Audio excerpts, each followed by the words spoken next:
United States, the republic for which it stands, one nation, under God, indivisible, with liberty and justice for all.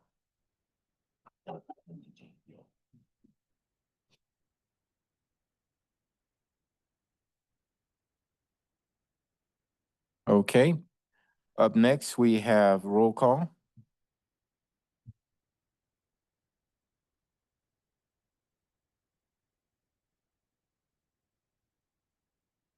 Ms. Martinez?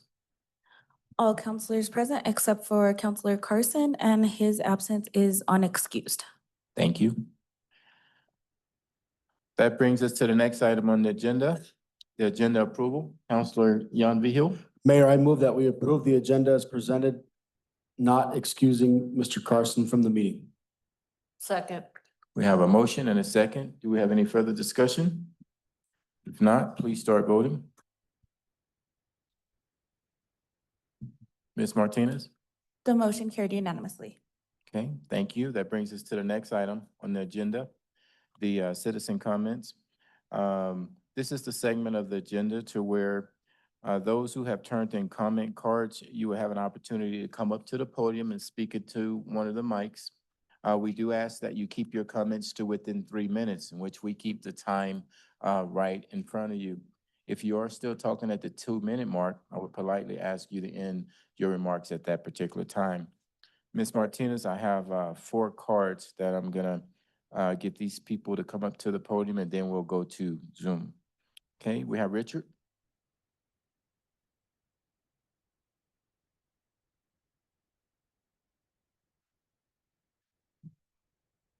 Good evening, Mayor Coleman, members of the council. My name is Richard Hubler. I'm the Land Use and Building Department Director for Alamosa County.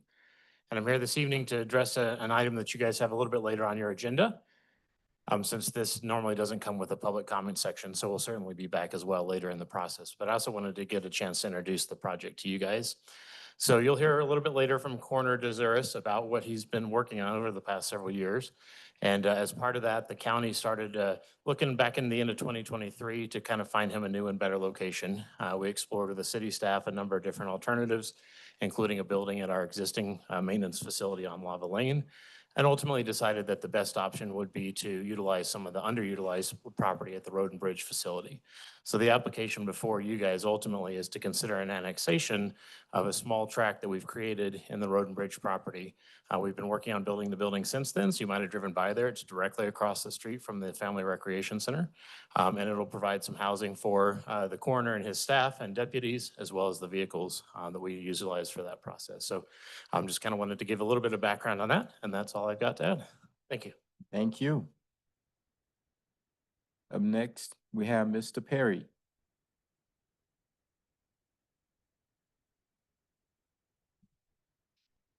Mayor and council, you've heard me a lot of times come here about the homeless situation. Well, here's a little damage to you. The bathrooms are full right now. They have been for the last 2 weeks. There's only 3 of them there for that whole area. 2 are near the water. We've got mosquitoes out there. We also have had no trash cleanup for the last 4 weeks. I left for a week and a half, and the trash is still there, all over that place. There's people that don't even live there. They're using their tents as storage. You think community cares? No. Do you think the drug problem they care about? No. There's no lighting out there.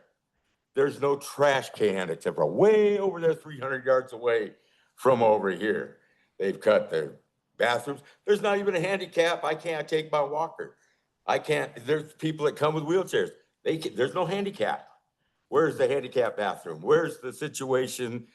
Community passes it, and I'm sorry, but I made a communicate up there. All I got shoved to was Andy at Parks. So I know who it goes to, so I decided to bring it here. This way everybody knows that the problem out there, it's gonna get worse, because I'm getting ready to leave for 2 months, as you know, Mr. Mayor, and Sergeant Keenshaw does. I've got other camps to go check out. I am a member of one, and I've got, first one is up in Oregon, okay? I've got Corvallis and Eugene and Springfield. Then I go down to Nevada. Then I go to Arizona.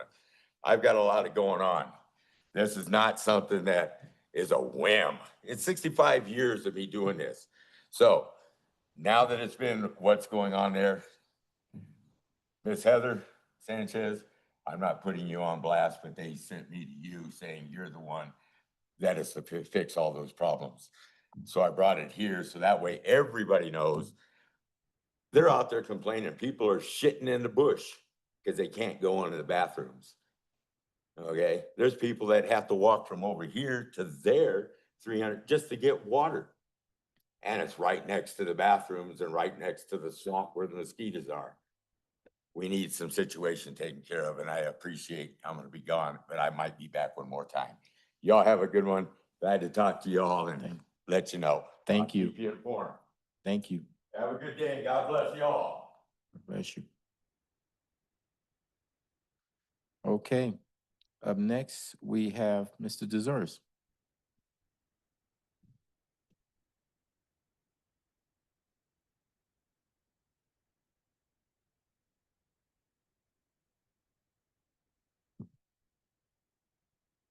Good evening. I think Richard said most of what I was going to say anyway, so we're good.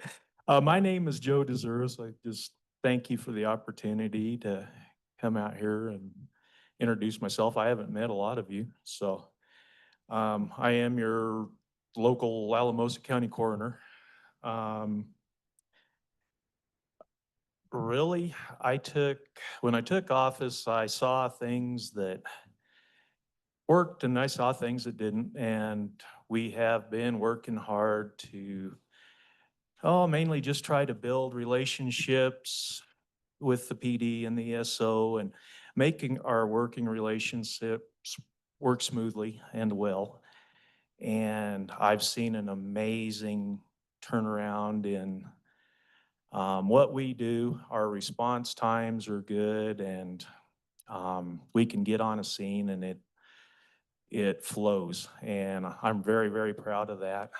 And so, and other than that, my entire empire is a 40-foot container and a cooler, so that's, and a couple vehicles. So I am grateful as can be for the new facility, and I just can't thank you enough for what city and county and all that has done for our department. I'm just very grateful. So really, other than that, not too much to say. Thank you for the time, and we shall see you. Thank you. Thank you. All right. Up next, we always like to recognize our elected official, but you're also up next, Commissioner Vern Hersink. We want to thank you for your service. Good evening, Mayor, council members. Good evening. I'm just here to talk a little bit more about the coroner's building. We're really happy with Joe and the job that he's doing. And we're happy that we can get him out of his Connex and make a little more professional outfit out of it. So we appreciate the partnership that we have with the city. Obviously, we like that we can work together. You guys have already helped us out with the DA building with the wastewater and the fees with that. And we thank you for that. And we also thank you for considering waiving the fees on the coroner's building. So thank you. Thank you. Thank you. Okay, Ms. Martinez, I don't have any other comment cards, so we'll go to the Zoom participants. And if you can give them instructions on how to raise their hands so we can recognize them, that would be great. Sure. It doesn't look like we have anyone on, but if somebody does want to get on, they can just use the raise hand feature at the bottom of their screen or dial *9 if they're on a phone. Okay, like you said, I don't see anyone on, so we'll go ahead and close this segment and turn it over to staff for follow-up. Thank you, Mayor. I believe those that spoke on the coroner's building, that will be later in the agenda. And I'll connect with staff to find out how we are on the porta johns and the trash removal and all of that. I do know that we changed from going twice a month for the volunteer cleanups to just once a month because it was in a much better condition. But obviously, we would still be doing regular trash removal. So I'll just get the latest dates and updates and send that to you guys. Okay, sounds good. Thank you, Ms. Sanchez. Brings us to the next item on the agenda, consent calendar A. Counselor Yon V. Hill. Mayor, I move that we approve consent calendar A. I'll second. We have a motion and a second. Is there any further discussion? No further discussion? Please start voting. Ms. Martinez? The motion carried unanimously.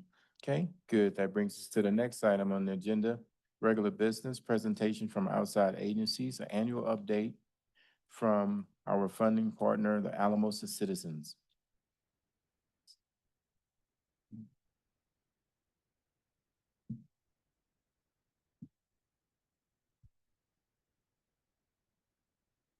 Mayor, that'd be the Alamosa Senior Citizens. I'm sorry?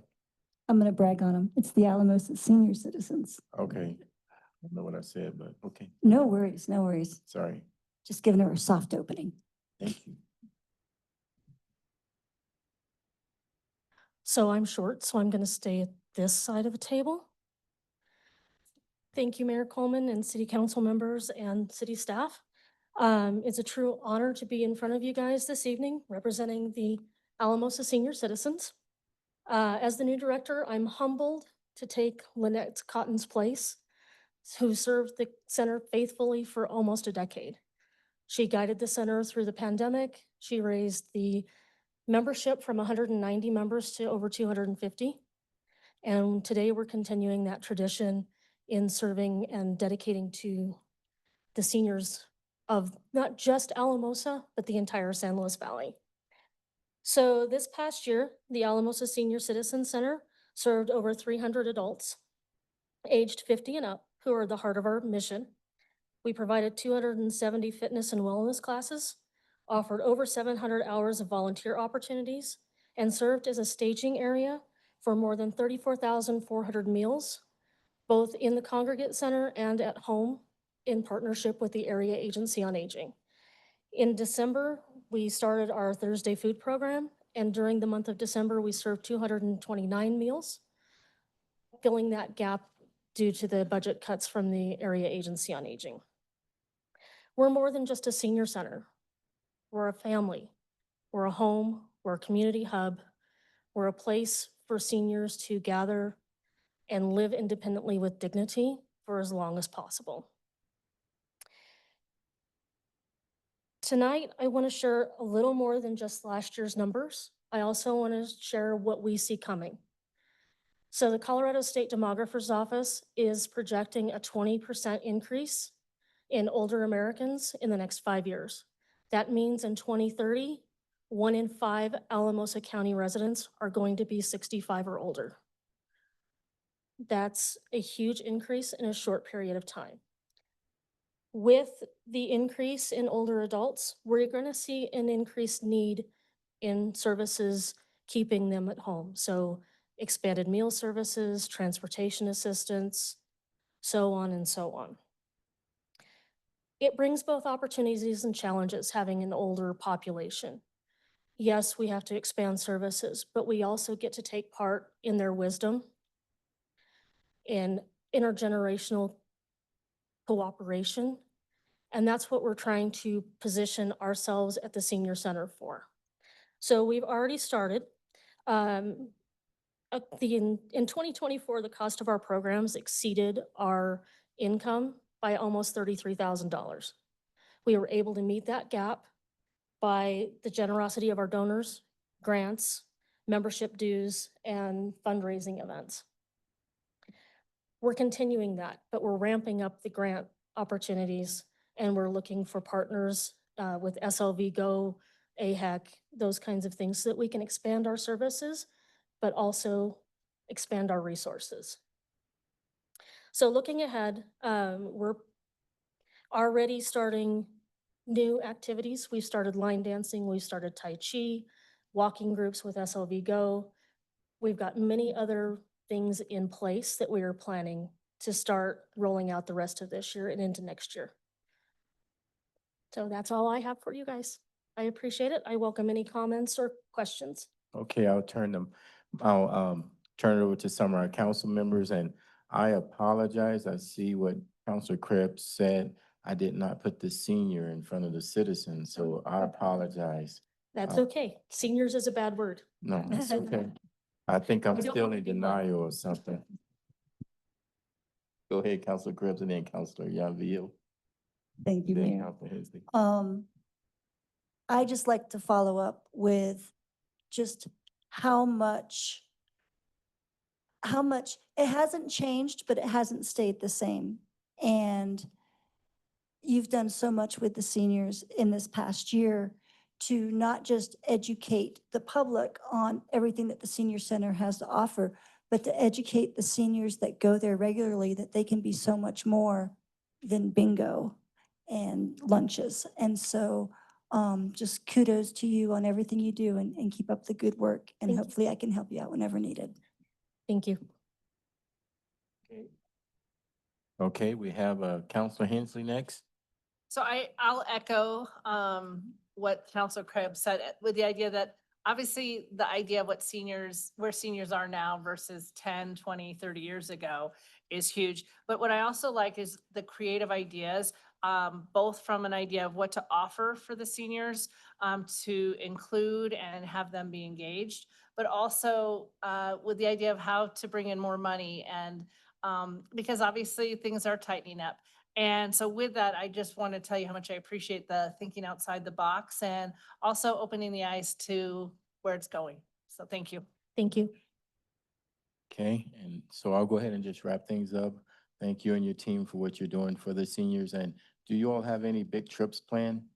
So we're going to Mount Rushmore in September, Oh, wow.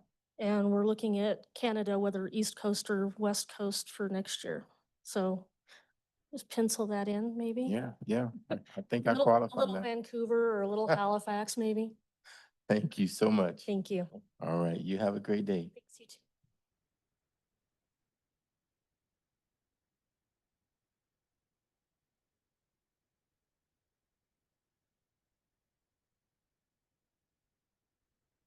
All right. That brings us to the next item on the agenda, advisory board appointments. Quite a few of those tonight. Yes, we had quite a few of those. So you will do some ballots tonight. You received a few applications from May and April to do your June appointment cycle. So the following positions are available for each board. We had some that are currently seated who requested reappointment. Then we did have a few new applicants. You interviewed all your applicants at work sessions on May 21st, May 28th, and tonight, June 4th, right before this meeting. So the Alamosa Housing Authority Board has two positions that are available with terms expiring June 1st, 2030. Both incumbent applicants requested reappointment, so that's Kathleen Luna and Denise Hersink. We did not have any new applicants for that board. The Creative District Committee has 4 positions available, one for musical arts, one for written arts, one for at-large, and then one for the youth representative, with terms expiring June 1st of 2029. You had the 3 who currently serve that are requesting reappointment: Nancy Harris for musical arts, Marianne Talbot for written arts, and Lars Feliciano, who serves in the at-large seat right now. And I don't know if we've confirmed if she qualifies or not. Yeah. So could you remind, I want to make sure I asked the right question. Could you Yeah. remind me what it was I was supposed to ask her? So in order on her application, she does live in the county, but for an Alamosa County resident to qualify to serve on one of our boards, they have to either work full-time in the city, own property within the city, or own a business in the city. Okay, I did ask the right question, so I'm just going to read what she said. Okay. I live in the county. I do not have property in the city, but my work is often in the city, and I'm hoping to open a business in the city. Okay. So I know she does sell items and participates in some work activities within the city. I don't know, you would have to ask the city attorney if that qualifies. I asked, so yeah, so what she said is, but my work, sorry, turn off, but my work is often in the city. That's how she answered that question.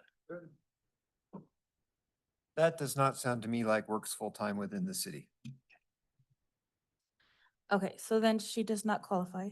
So you have two other applicants that did apply for the at-large seat. So that's Samantha Weisner and Sarah Gears, who applied for the at-large. And then for Historic Preservation Advisory Committee, there's two positions available. One's a regular seat, one's for a youth. Those terms expire June 1st, 2029.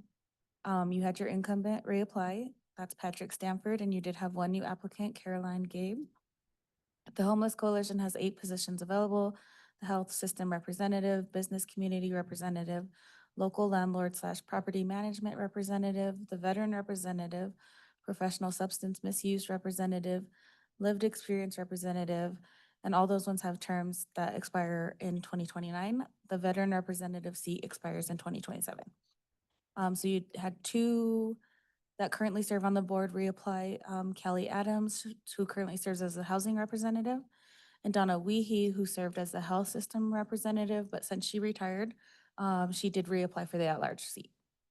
And then you had 2 new applicants, Eli Martinez, who applied for the veteran representative position, and Stephanie Johnson, who applied for the professional substance misuse rep. The library board has 2 vacancies, one's a regular and one's a non-voting youth rep. Those terms expire in 2029. You did not have your current member reapply. So you have 2 new applicants, Caroline Gabe and Jessica Brown. And then Planning Commission has 3 positions available. One for the Ward 1, the alternate, and then the youth representative.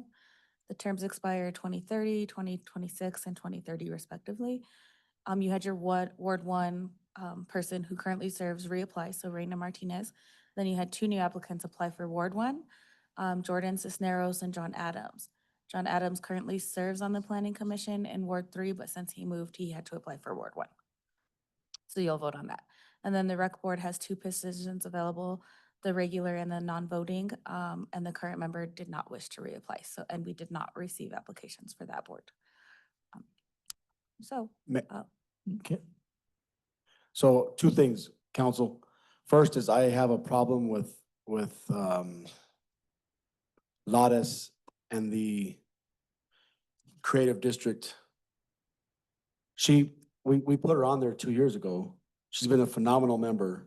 She has a direct tie to CCI. So if it wasn't a problem for her 2 years ago, why is it a problem now? If that's the case, then we all dropped the ball. And I would hope that maybe we should make an exception for her. She's done amazing. And then number 2, I guess this is for Holly on the P&Z. Can we identify or say we would like this person to maybe be the first alternate? Yeah, so you have your Ward 1 position, and they do have to live in that ward, Yep. and every applicant does. And then you have your alternate, and you can choose any of those 3 who applied to serve as that alternate seat. Thank you. And then your Ward 3 position Thank you. became available. To Counselor Vihil's concern, that's what I was whispering to the city attorney was she's the chair of the committee, Laura is. And this is the most active roll up your sleeves, do work committee that we have. So this is actually a big thing. And I don't know from an artist perspective how to show where they work full time. Like I don't know if it's out of her home or when she's showing her work in town and working on those types of things. It's a funky thing that I'm not sure I thought through all the way. I didn't realize that she didn't qualify, but I didn't think through it when we were creating the creative district, and that our creative people might be slightly different. And that was my question for Eric, actually, just to frame it a different way, is how do we define full-time if they're self-employed artists?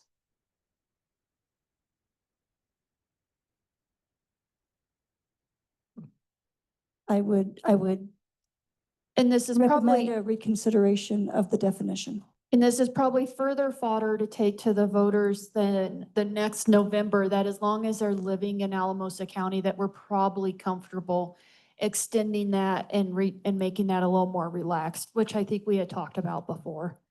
But it is something that's in the charter, which is probably something that he will be grappling with as he's looking this up.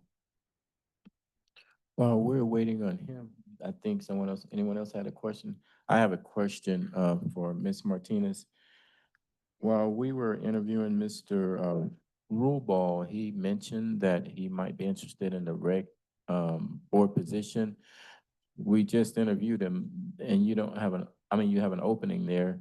Is that something we could consider, or if council decides that's something they want to consider or not?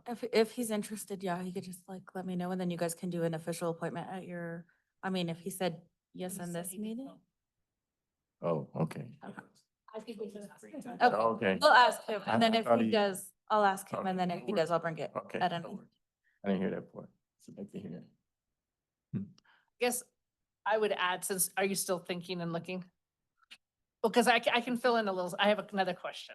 So Holly, one of the things is I think, obviously some people are not going to win or be on a board. A lot of them though, I think would be open to a different board that we do have openings. Yeah. When it comes time to, you tell them obviously yay or nay, is that something that maybe you could add in and say, but we do have some others if you're interested, and maybe see if they'll. Yeah, I do that every Okay, year. I thought Yeah. you did, but I just wanted to be sure. Yeah. I just would like to encourage, because I do think some of them are definitely very much geared to a certain thing, but I think some really just want to be contributors. Right. Okay, thanks. Counselor Hinckley, could you read again the answer that she gave to the question about her work takes her to the city or something like that? Hi, Liz. I live in the county. I do not have property in the city, but my work is often in the city, and I'm hoping to open a business in the city. I hope that helps. Thank you. Do you want me to get some To the clarity? extent council wants to stretch the definition of what full-time employment is within the city, that would, such that that would meet it, I am comfortable that that passes the straight face test. It might not pass a legal challenge, but I can't see one coming. So let me leave it at that. Thank I'm you. comfortable with that as long as we're consistent across the board with all boards until this has been rectified through whatever legal measures we need to. Sounds good. Everybody's good with that? All right. Okay, so I'm gonna give you your ballots and then you can fill them out and give them back to me.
Just as a note, like tree board will need like you to indicate who you want as the alternate.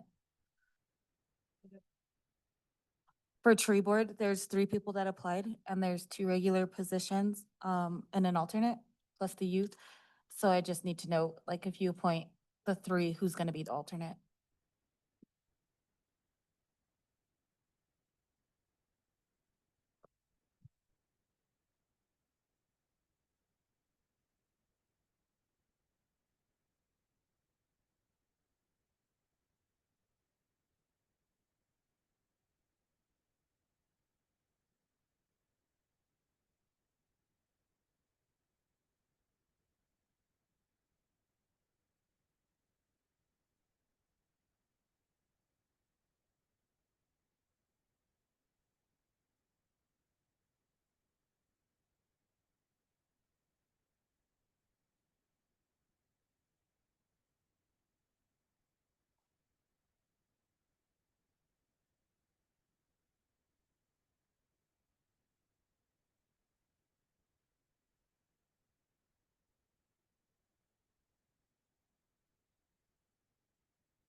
Has every council member submitted theirs? No? Okay. Not yet.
Check line, make sure I did it right.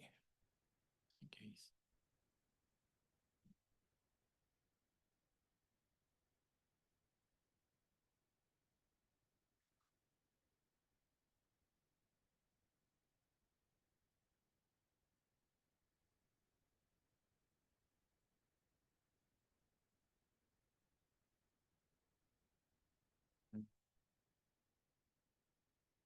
Gotcha. Okay.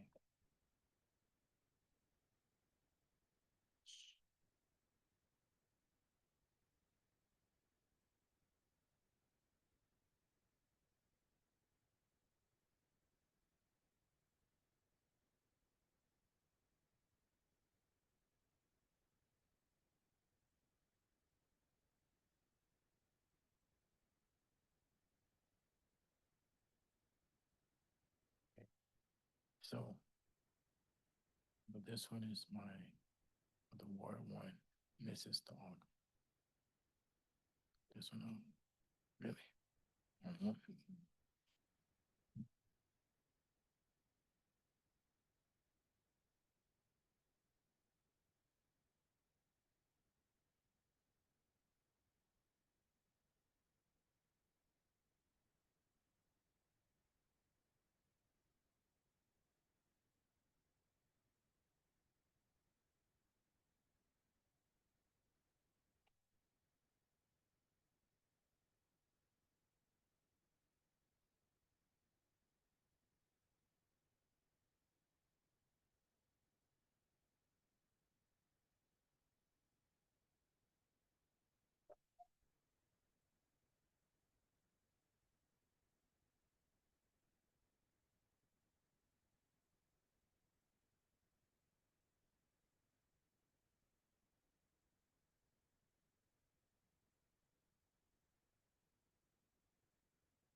So as the city clerk tallies them, I do have an update on the St. Benedict concerns. Staff was quickly working in the back on some emails and through text. We do service the trash out there at least once a week, if not more, depending on what might get dumped out there. Additionally, the porta johns are supposed to be serviced once a week. But Andy will double check and make sure that that's happening, but that is what the service agreement is for. As well as we have ordered the ADA unit from a porta john perspective, and we are still waiting on that. Chief was able to reach out to the CSO, Wendy, and she has not been aware of anyone using the bushes of toilets, and she hasn't received complaints from anyone else out there in regards to the porta johns or the trash. So just want to share that with City Council. Thank you.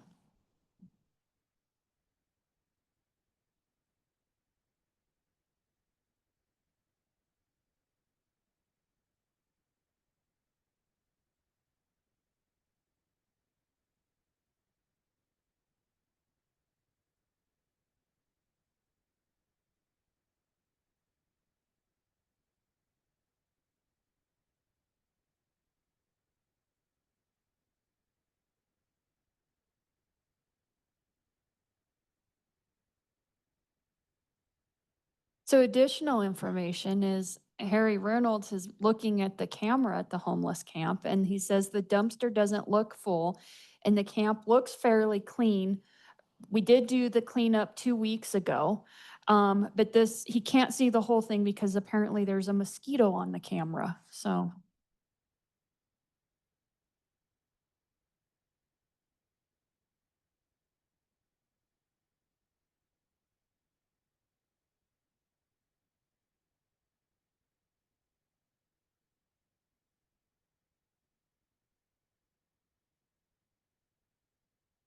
Sure. City Manager, do you mind if council, for the sake of time, ask you a question? Sure. Okay. Just around the homeless camp with the mosquitoes, do we spray out there at all with the water? So the mosquito district's responsible for Okay. any spraying that happens, and so I'm not sure what they do for different areas. Okay, so, so spraying for mosquitoes is not a city, Correct. thank you. Yep.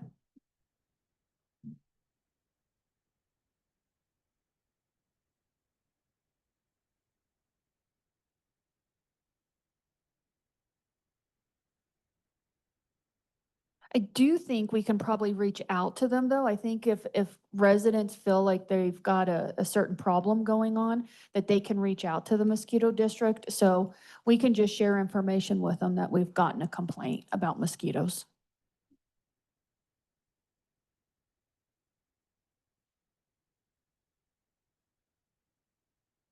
Mhm.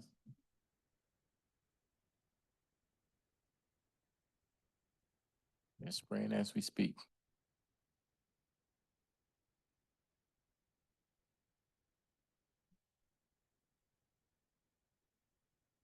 Would you like us to have Rachel do, oh, wait, we can't, never mind.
Okay.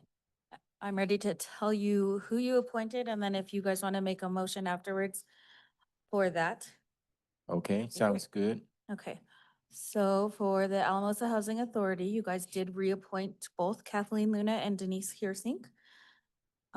For the Creative District Board, you reappointed all your people that currently serve on the board. So Marianne will be for written arts, Nancy Harris will be for musical arts, and Lares is gonna be the at-large position. For HPAC, you guys have voted to have Patrick Stanford, your incumbent, continue to serve on that board. And then for the Homeless Coalition, you appointed Eli Martinez as the veteran representative, Stephanie Johnson as the professional substance misuse representative, Kelly Adams as the housing representative, and Donna Weehee as the at-large representative.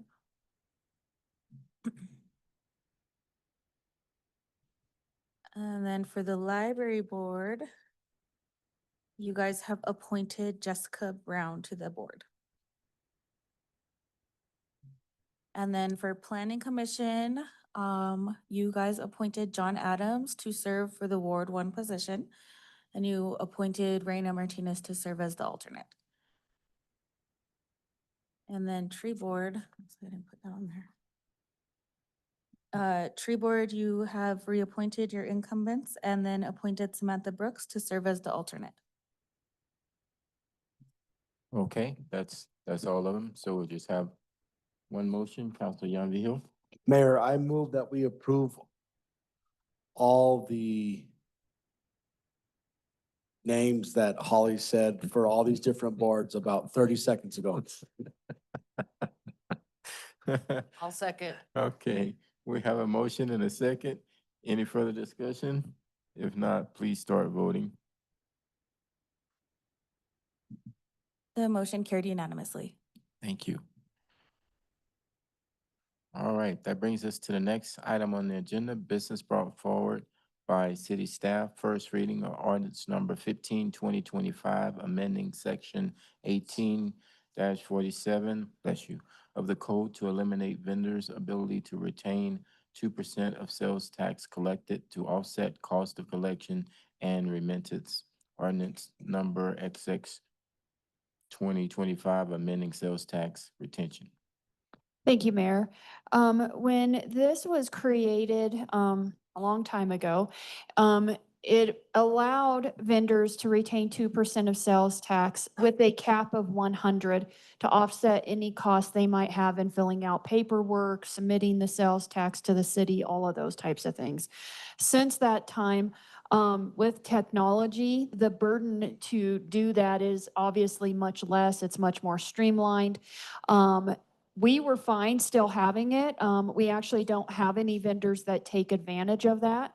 But unfortunately, the state legislator changed the situation a little bit with House Bill 24-025, which essentially says if you have a provision that allows them to withhold a certain percentage, you cannot cap it. So with that, that changes it dramatically from what the intent was from when this was created. And staff's recommendation is, in order to be compliant with the new legislation, that we just simply remove the ability to withhold the 2%. This isn't taking anything away from anyone since nobody was actually utilizing it. And at most it's $100, but we again did not have anyone utilizing it. And this is for first reading. Thank you, Ms. Sanchez. Okay, Counselor Young. Mayor, I move that we approve on first reading ordinance section 18-47. I'll second. It's ordinance 15-2025. This new program is Yeah, missing it's me. causing us some fits on Sorry. the staff end as well. Okay.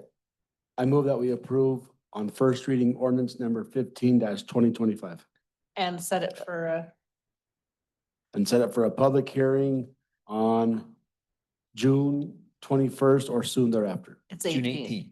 18th. 18th, man, I'm struggling tonight. So with all of that, I'll second. See, I'm not the only one having senior moments.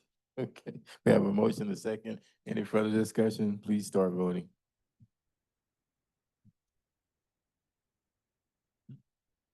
The motion carried unanimously. Okay, that brings us to the next item on the agenda. Quarterly update on housing and downtown plans.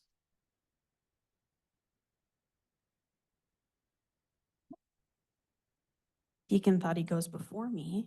This is way more exciting than annexations. Just kidding. We love annexations as well. Good evening, Mr. Mayor, members of council. This is your quarterly downtown and housing update. First slide, please. Okay, so downtown groundbreaking for the hotel, many, many years in the making. Long before I worked at the city, they've been trying to broker this deal. And we've got a downtown hotel. It's a heart of downtowns. It's sort of like a big feather in any city's cap to have a downtown hotel. And theoretically, we might get two because a boutique one is opening nearby. But This one is a big deal, and a lot of you were able to attend the groundbreaking, and it was a big moment for the city. Council and the city manager, and basically everybody worked really hard to make this happen, in addition to the developers. We continue to work on our Hunt Avenue project. We're really close to doing our final submittal to CDOT. Still kind of working through utilities, you know, that's kind of the hang up on every big road project. And then we still work on our alley project. We got our second set of plans. That's moving along beautifully. Harry's kind of managing that. He's doing a great job. And then we printed banners for the light poles downtown, ordered new brackets. And then we have a local artist that responded to an RFP that designed them, and you'll get a sneak peek of them in a later slide. Next, please. Funding, we did make it to the second round of the Multimodal Opportunity Fund for CDOT funding for the next block of the Hunt Avenue Trail. When we applied for the Hunt Avenue funding, it was supposed to fund all 3.5 blocks, but unfortunately the cost of construction has increased. It's been a few years since we got that grant. And then CDOT standards are just kind of high, makes everything more expensive. So we were applying for the block that's south of Main Street between Main and 6th. It looks like this project has been severely cut at the legislative level. So like all the multimodal opportunity fund money's kind of going away. So this would, if we were awarded, it would amount to, I think, even more funding that's available for our entire region. So even though we made it to the second round, we're not super optimistic that we'll get this funding. It was a nice shot though. So that is one of the banners. So Casey McCoy did that one. It was picked by Main Street Committee. They did some nice feedback on the first draft, and this is what they came up with. They wanted some native flowers and the sand dunes and a mountain peak and an elk, and he really did a beautiful job. We actually got feedback from the company that's printing them today that said that it's one of the most beautiful designs they've ever seen, and it's a company out of like Massachusetts. So it was really cool. Again, still working on the utility discussions on Hunt Avenue. We meet with CDOT every month on Hunt Avenue. We have a cool project going on in the old Valley Textile building. So, and for about 2 years, James Billings has been trying to find a use for that building since he bought it. And almost everything he's brought to us hasn't been eligible for downtown. A lot of things that just don't fit with our downtown plan or our standards for land use.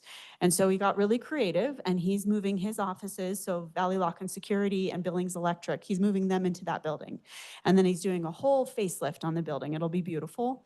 And then those units that are kind of like storefront units will be available for rent. So it's a really nice solution. He worked with us and was very cooperative, really community minded. It was a wonderful process. And then we were able to take the new facade improvements for the Valley Textile building to our planning commission, and they got to weigh in. And it's a really nice facelift of that first block of Main Street, especially since it's adjacent to Hunt Avenue, and that's gonna all be redone. So it was one of those times where the code and our downtown design standards really work, and it's cool to see them in action.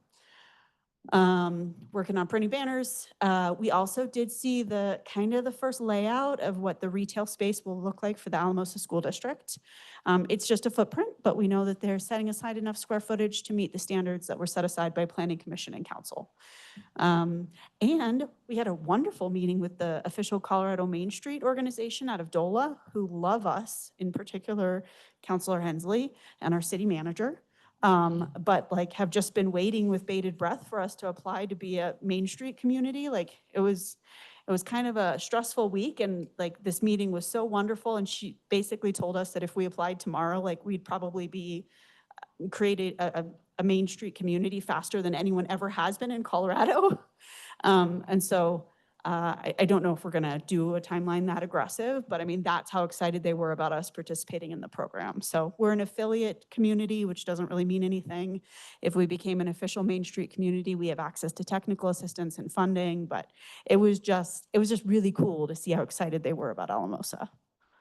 Next, please. Housing. This was probably one of the coolest groundbreakings I've ever seen in my career. I think probably everyone in this room would agree. There was excellent turnout. Tierra Azul just like knocked it out of the park. Like there was, all the contractors were represented there. There were people from across the community, and it has been like moving mountains to get this housing development built. This is a transformational project in every meaning of the word. So it was a really special day to do that groundbreaking. We just wrapped up the housing rehab technical assistance grant.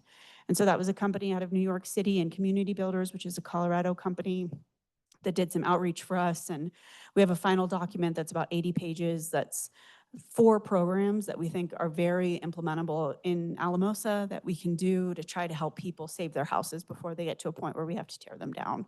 So we got really wonderful feedback from the community and contractors and banks and realtors. And, you know, I think a lot of these things are actionable and can really be successful here. So it's one of our loftier goals from the downtown or from our housing plan. And then we continue to do research and look for grants. Next slide. Funding, we did apply for the housing portion of our comprehensive plan. So there's some new state statutes that require that if you're a certain size of a city, you have to update your housing plan and your housing needs assessment. Unfortunately, we're one of the cities that's got a big enough population and we're growing, so that requirement applies to us. And so the housing plan and housing needs assessment will be wrapped into our comp plan process. And so this was the first grant we applied for, and we were successful. So we have secured the first 50,000 towards our comp plan process.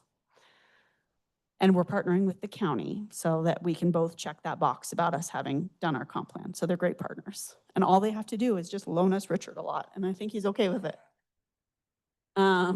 So again, Enterprise and Community Builders helped us with the housing rehab project. We still meet with, or Deacon for the most part, meets with Tierra Azul contractors on a regular basis. He does a great job with that. We meet with the Behavioral Health Administration on a monthly basis as we wrap up that grant. We're out of that 2-point-some million, we're down to like the last $2,000. So we've spent all that down, and Horizon Heights is just rocking and rolling. And then we meet on a regular basis with Dawn Melgares with the Housing Coalition, and she also has a project manager now. And so they're moving forward with putting out an RFP for to get a professional to help them get their national designation as a historic structure so that they can apply for historic tax credits, which will help fund the project. So Boyd is, I think there's a little bit of a misconception in the community that Boyd is not moving forward. Boyd is very much moving forward. So just building housing is a slow process. And I think we might be done. Are we done? Yep, cool. I'm gonna Wow. stand here. Thank you. Yeah, please stay right there. Quite sure we can probably have some questions. Counselor Dominguez? I just want to thank you for all the work on all this stuff, but I had the opportunity to speak with the contractor from New York on some of the projects you're doing, and they were awesome. They really treated me well and asked me all the right questions, and so I was able to unload a lot of stuff, not only as the council member, but as a contractor in the past on some of these things. So that was awesome to be a part of. Thank you for inviting. We really appreciate your participation. It helped. Okay, I don't see any other lights, so I'll just wrap things up. These updates are very helpful. Gives us a lot of good talking points to share with our constituents out in the community, to let them feel like we have a lot going on, and also for them to know that we have a lot going on. So thank you for all of that work that you all are doing. Keep it up. Thank you. You're welcome. Okay. Next.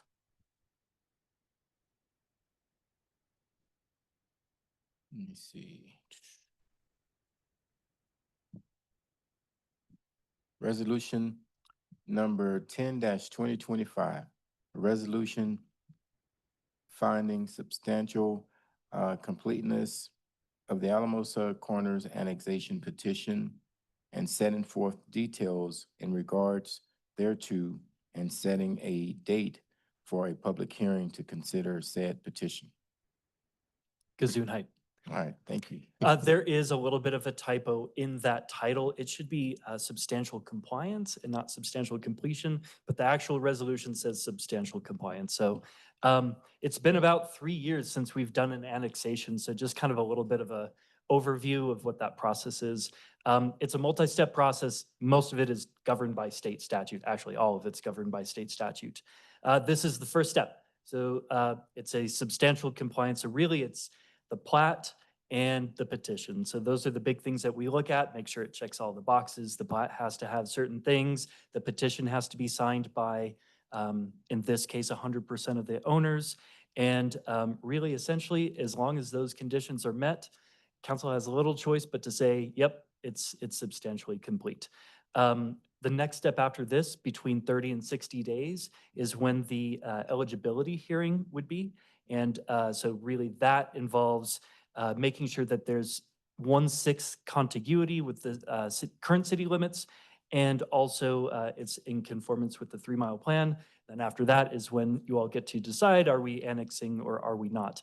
I feel like our guests earlier tonight did a really good job explaining kind of the why behind this, so I won't beat that horse, but it's certainly a very worthwhile project. Okay, thank you so much. Council? Councilor Young. Mayor, I move that we pass resolution number 10/2025 and set it for a public hearing on June 18th at 7 PM or soon thereafter. Okay, we have a motion I'll second. and a second. Any further Just discussion? confirming with Deacon, that we're setting for public hearing is the eligibility hearing. Correct, and that should be July 16th, I believe, off the top of my head. Yeah, so this is a resolution, we don't need a second reading. But it does, the resolution itself sets an eligibility hearing for July 18th. July something teenth. July I'm 16th. still blaming the software on this. Is that good enough? It is. Okay. All right, everybody start voting. Who seconded that? Okay. The motion carried unanimously. Thank you. Thank you. Okay. Up next on the agenda, request for fee waivers for Alamosa County annexation fee waiver. This is about the coroner annexation as well. So this is a request from the county for a waiver of the annexation fee and their water and sewer tap fees, as well as the plan investment fees for water and sewer. It's a little over $3,000. It's a meaningful commitment toward the success of the coroner's new building from the city, is how staff sees it. Okay, thank you. Councilor Yanvio. Mayor, I move that we approve resolution or ordinance number 14/2025. No, this is Just make a motion. I'm so sorry, everybody. Yeah. Listen, I got this, listen. This computer's not gonna beat me. I move that we approve the request for annexation, the sewer, water tap, and plant investment fee waivers for Alamosa County. I'll second. Great job. We have a motion and a second. Any further discussion? If not, please start voting. I'll just say, you should have seen the drafts we initially wrestled with that this thing was producing for agendas. It's better than it was 10 days ago. It'll get better still. Yeah. The motion carried unanimously. Thank you. Okay. City Manager Legal. First reading of ordinance number 14/2025 and ordinance amending section 3-1 and 3-75 of the Code of Ordinance of the City of Alamosa to add a definition of pet and to clarify the responsibilities of owners with respect to pet waste. The title says it all. Yeah. So what we're really dealing with is, we have a fairly antiquated pooper scooper law that says you got to clean up after your pet or after your animal. We've had a few instances that actually have resulted in charges in municipal court, both for people failing to clean up after their animal and for harassment for property owners getting outraged about that failure. I think, and the community service officers think that a little bit more modernized ordinance that helps explain that you got to clean up after your pet if it leaves waste on property that isn't yours, and also on your own property before it becomes a nuisance. And so a little bit more modern language is pretty much all this is about. Okay, Counselor Young-Villio. Mayor, I move that we approve on first reading ordinance number 14-2025 and set it for a public hearing on June 18th or soon thereafter.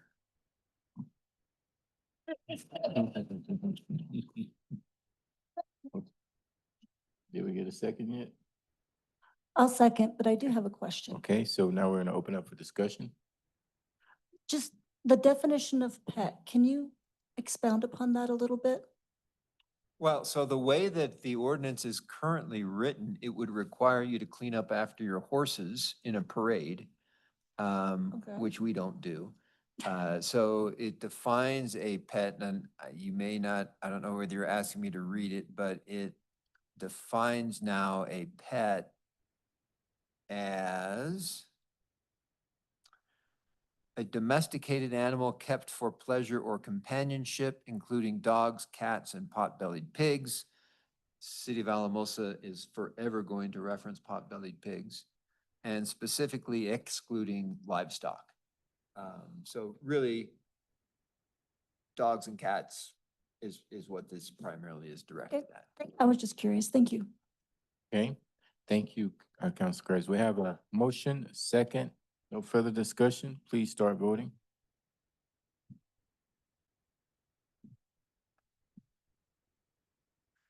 Okay, The motion carried unanimously. thank you. That brings us on down to committee reports. Do we have any committee reports today? Councilor Krebs? Thank you, Mayor. I have two committee reports today. Okay. I have the Alamosa Creates. They met on May 22nd and just they helped to review the banner design that you saw tonight, and they also reviewed a second one that they're very excited about. And just a reminder to everyone that the next outreach for the Alamosa Creative District, because they are trying to become a creative district here in the city, is going to be here at City Hall from 3:30 to 5:30 next week on June 10th. And then the Alamosa Public Library Board met on May 27th, and some of the highlights was there was a small edit to the study and meeting room policy, just expanding the period of time which you can make a reservation to it. You can do it a month in advance now instead of just a couple weeks. And then just a reminder that this summer is the library's 50th in summer reading. And so they have a lot of summer reading things planned around the 70s. So that's really interesting. And if you go, as you go outside, they are happy to show off the new story walk that was provided and paid for by Friends of the Library. They have a little entrance to it now, so they're very proud of. So thank you. Thank you, Councilor Krebs. We don't have any more committee reports? Okay. We'll go to staff announcements. I've been out for about a week and a half, so I know the city attorney has an announcement that he will be out the next two meetings, so Mark Loy would be filling in. And then I will also be missing the June 18th meeting, so hopefully Rachel can fill in for that. So you guys will be really flying solo almost on June 18th. But I don't think there's any other staff update to my knowledge. I don't see anybody getting up. Okay, thank you. Could we maybe get sorry to put you on the spot, Harry, could we get an update on Second Street? If you don't mind?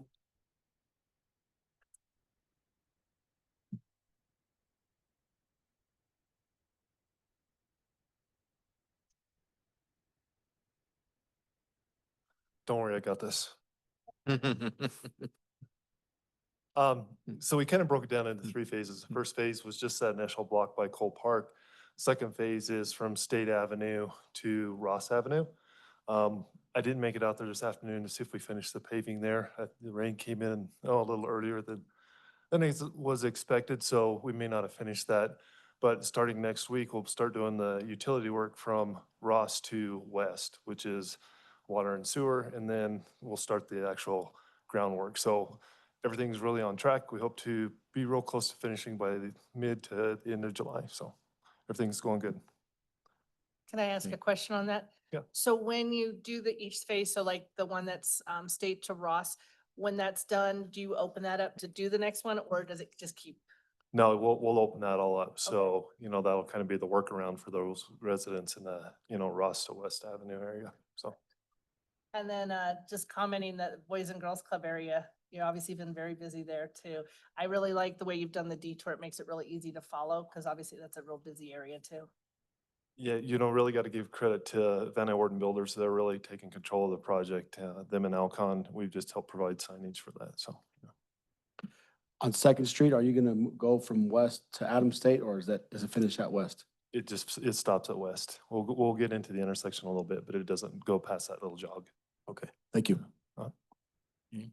Thank you. Okay, that brings us to council comments. Do you have any council comments? I got one. Council Krebs? Thank you. I have two.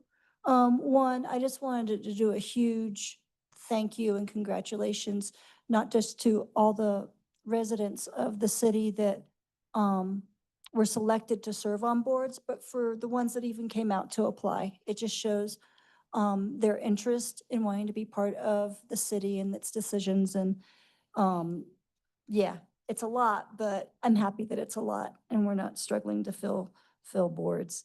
My other one is, there's this kind of important thing coming up this weekend called Summerfest, and I'm hoping some of you can come out to it. And it's great. It's a lot of fun. And if you want, for those out there that apply to boards and want to be more part of the city and stuff, they are looking for volunteers too. So hopefully I'll see you guys out there. Thank you, Council Krebs. Councilor Dominguez? I want to thank the streets crew for fixing the corner of Sixth and Ross, the sidewalk. That was awesome. I had a few complaints and I noticed they were out there. I know it was a little rough because of all the traffic, but they did a good job and got it done. So I appreciate all that. Okay. All right, looks like I'll wrap everything up. The only thing seems like that hasn't been said is come out and join everyone for First Fridays. That's gonna be another good event to attend. And there are no other comments. This meeting is officially adjourned.